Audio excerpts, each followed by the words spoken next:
Sup, nerds? James here with Nerd Alert, and I'm here with Brandon and my dad. Are we both on the same side? You're like, To me, you're both oh, to my left. I'm going to You're edit both, it. yeah, you're both on my left. Nobody's going to be on that side. So It's funny. It's much funnier that way. Make me look stupid now. I don't have to work hard. Hey. Anyways. So, as most of the internet has gotten into a frenzy about, the Nintendo Switch 2 is released, and we've been drip-fed more and more information about it as we get closer to its summer release. And goddamn, is there a lot of concerning and or really scummy business practices going on Nintendo's side, which is dearly depressing to me as someone who thoroughly enjoys a lot of their content. I feel like and maybe I'm just being irrational, but I feel like I hold Japanese companies to a higher standard because of honor and all that stuff. But now I'm realizing that's stupid. I've seen some other articles like Nikon, the camera company, where they were hiding all sorts of bad credit and doing crap. And an American, ironically, came in as CEO and found it. And I'm like, Japan, I thought you were better than this. No. Capitalism is capitalism everywhere you go. It is. It's truly depressing because I can't say Nintendo's never been like this because when they were making bikes back in the day, oh my God, their rules were horrible.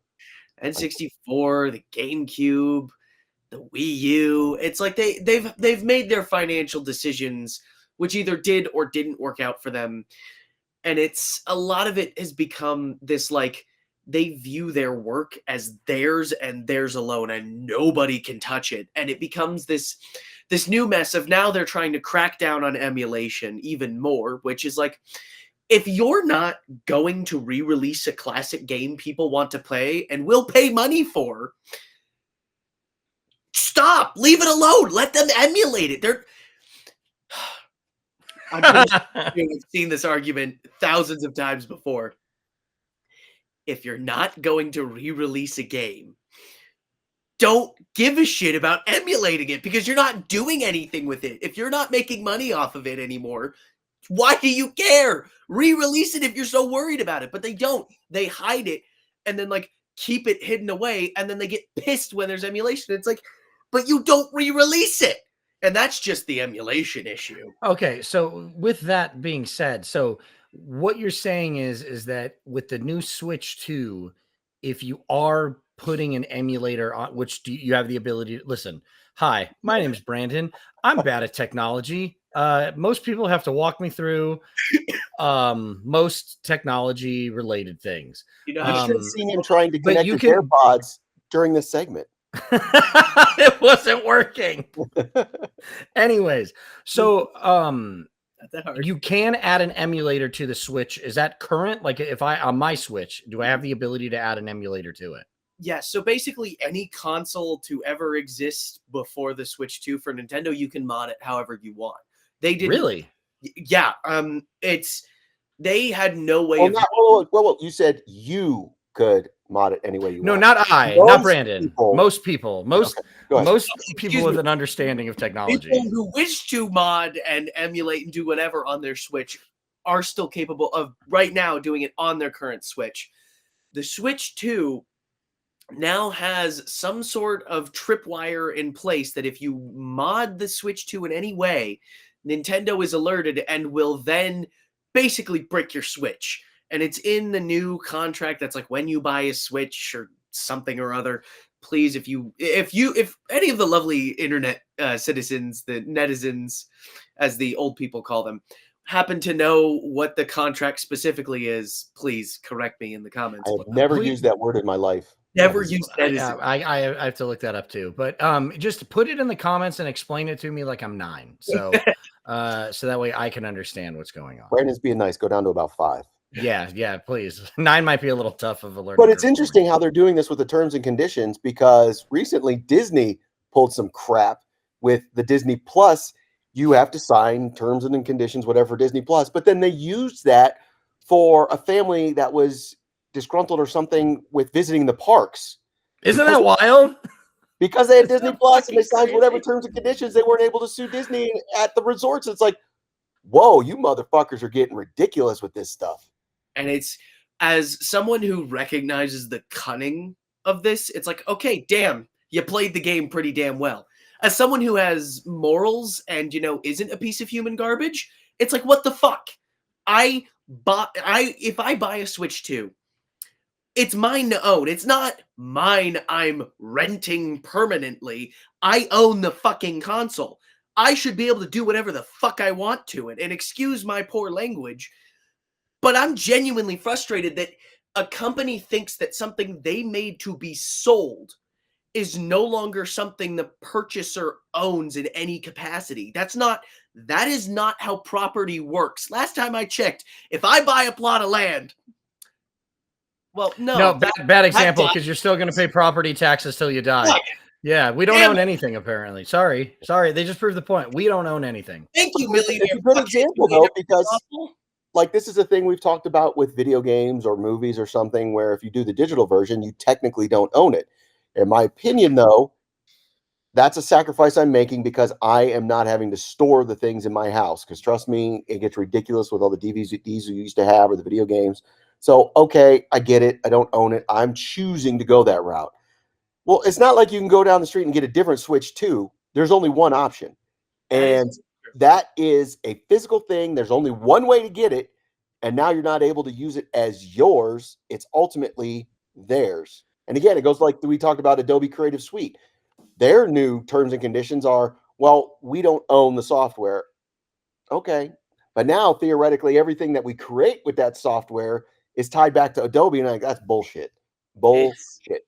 And I know Disney, for anybody who works at Disney, they have a similar thing that it's like anything you create, regardless of if it's tied to Disney, is in some way owned by them. I mean, Tim Burton's Nightmare Before Christmas. That's the exact example of that. Is he doodled while he was at work, and that all became Disney IP. Yeah. Even better, is it Frankenweenie? Same thing? Yeah, same thing. Which is way more Disney than anything I've ever seen in my life. And what truly peeves me off the most is now somebody looked into the way the new game cartridge whatevers are working, and that it's like the game cartridge no longer has the game on it. You have the code to download the game, and you don't even own a physical thing anymore. That's what I was going to bring up, because I did hear someone at work talking about that, just as in games in general. This is for an Xbox, a PlayStation, anything like that, is that the physical game now just serves as like a token. So getting a console with a disc reader is essentially just for your convenience if you want to watch Blu-rays or shit like that. Like, stuff you own, right? I mean, kind of, but it's like, this is more like you don't even own the physical copy of the game, which for basically the entire industry's history has been, you own the physical copy. That is your game without question. Now it's like, even the item itself. So yeah, it's a token, but Nintendo said it's like, it's not even like you own it necessarily. It's like, oh, we're giving you the right to play the game based on the fact you own the cartridge. And it's like crazy. I have a copy of Final Fantasy VII Rebirth, which is awesome. I love having like physical copies for games I love. At least that's still like a physical version of the game. That still is physical. The idea that you can get a physical game card and still not own the game is... So my question is with the emulation and stuff, like I'll use like the Switch to me though is more of a personal gaming system. Like there isn't as much online. Like I know you have the ability to play online with people with certain games and stuff, but like really the Switch is more for kind of like classic Nintendo. You know what I mean? You don't play Mario online. You don't play Pokemon. You don't play. I know you can go online and play with people, and I know Pokemon's doing that thing with the battle game going forward. But overall, you're not playing Breath of the Wild or online or anything like that. Sight bike with somebody else. Yeah, which people modded and updated Breath of the Wild to have multiplayer, and it was genuinely fun. But then Nintendo struck it down because they're like, that's ours, you can't do that. But you're not like hurting anything as far as like other people online, right? Like I can understand with like PlayStation and PCs and all this with like Call of Duty or any player versus player type game is you're not trying to give yourself an unfair advantage or anything. But like as far as I'm understanding with Nintendo, It's just the ability to like replay older games or just edit things for your own personal being. And they're like, shut the fuck up. Don't touch it. Kind of. It's very much like that, where it's you have older games which they have not re-released, and they refuse to do that, or like, and then they get pissy when somebody emulates it, re-releases it for free because Nintendo's not doing anything with it, and they're like, you can't do that. It's like, but you're not doing anything with it. And okay. And then the modding stuff, it's like I get the frustration with modding consoles from certain companies because it can create a whole mess. But somebody bought it. Why do you care what happens to it once it leaves the store shelf? This is a thing I grew up with Lucasfilm, and anything that came out adjacent to Star Wars was sued nonstop. But I don't know when or why, but there was a pivotal moment where they switched and they basically allowed a ton of fan fiction to be made and created. And I feel like that actually helped because then people were more interested in the product and Star Wars and all that stuff. So I don't understand how we already have this example of George Lucas is a genius when it comes to marketing and merchandising. We have an example. So why would you now be like, well, we saw what happened here and we spent a ton of money suing people, whatever, and it really didn't stop or work out. So why don't we go the other route and allow this to happen so that we are selling Breath of the Wild? They do have the ability to mod it so that you do have to buy it, but then you can do whatever modification and play that.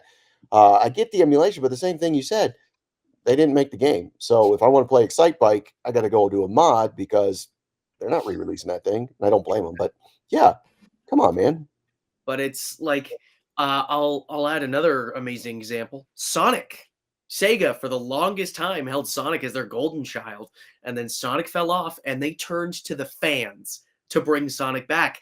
It was basically a ragtag group of just Sonic fan game creators that made Sonic Mania and brought the character back to the forefront as a huge facet of pop culture and gaming. And it saved the entire Sonic franchise. I mean, look at what happened after Sonic Mania. You got the movies, you got more games, like a 3D game that's not dog shit, Sonic 06. And it's like you're still getting games, and Sega's turned to the fans to really help them make more stuff. And for a company that used to be toe-to-toe with Nintendo and actively did what Nintendo should really be taking some cues from their longtime competitor and now longtime partner. Maybe they forgot the Wii U and they're just riding so high on Switch that they're like, we can do no wrong. And it's like, Wii U what? I don't think so. What was the Sonic game that came out for Dreamcast? Adventure. That shit ruled, man. That was a good Sonic game. Adventure was amazing. But you can't find that anywhere. Like I tried finding it on the Switch and I couldn't find it to play. For the GameCube. Well, I think I downloaded it for my Xbox, which I haven't had plugged in quite some time. So I was actually going to try to do that today or tomorrow to see, because I had a bunch of stuff on there. But like I need to just invest in an emulator because I miss, like, I remember they re-released like the X-Men side-scrolling game and a couple other things. And then when the next gen comes out, that stuff just, we don't offer it anymore. Sorry. I mean, thank goodness the Switch 2 is backwards compatible. Yeah. But that's like a minor awesome feature relative to all the shitty stuff. But you're saying, like, but I'm saying, so say I wanted to play like the X-Men arcade game and I got an emulator on my Switch 2 and I just download that. They could shut me off from playing any upcoming game, anything like that, all connected to my Nintendo Switch account. Yep, they just bricked the system. God, that sucks. It's pretty terrifying that they have the technology to just go into your shit remotely and be like, get fucked. They can do it now. Sony can do that at any time when they shut down your account. Now, mainly it's online stuff, but yeah, that's 1984. It's one of those things I always like forget about. And then where we revisit it with anything, I'm like, oh yeah, we just live in this world where like everyone is watching you at all times. It's terrifying. Someone has I would like to tell a little, hold on a minute, James. I would like to tell a little funny story with the Switch that really proves how nerdy we are. Your aunt, my sister, Becca Boo, texted me like, why are all these people lined up out, this is a couple weeks ago, lined up outside GameStop. I'm like, the Switch 2 is being released. Duh. And she's like, what is that? I'm like, oh my God. Sometimes you get so much into nerdiness that you forget there's normies out there who have no idea what's going on. It's every time I reference anything at work, I have people staring at me like, what? And I'm like, have you guys seen no movies? Yeah. I feel like you've seen at least one. Motion pictures, right? Have you seen those? No. Okay. Enjoy life. They're talkies now. It's cool. Like- they have color. What do you do with your TV? Do you just sit in front of it while it's off? Yes. But it's so infuriating to see a company that once upheld creativity and like genuine innovation has now become the dear antithesis of this. It's like Apple's 1984 commercial. It's like you have become the very thing you once parodied and made fun of and tried not to be. You were the chosen one. You were the chosen one. Hey, let us know what you guys think in the comments below. Do you just absolutely love the fact that you buy something and don't own it? Or like us, are you outraged nerds where it's like, if I buy this, it's mine. Hands off.